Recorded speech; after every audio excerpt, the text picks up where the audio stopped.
Du žmonės, viena situacija, bet skirtingas požiūris.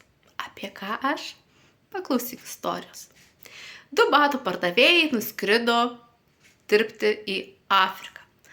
Po 2 dienų vienas pardavėjas skambina į ofisą, sako, viskas, aš grįžtu rytoj pirmuoju skrydžiu namo, nes čia parduoti batų neįmanoma, nes vaikšto visi basi. Kitas tą pačią dieną skambina į ofisą batų pardavėjas ir sako, atsiųskite man dar kelias dėžes batų, nes čia tokios galimybės, nes žmonės neturi batų.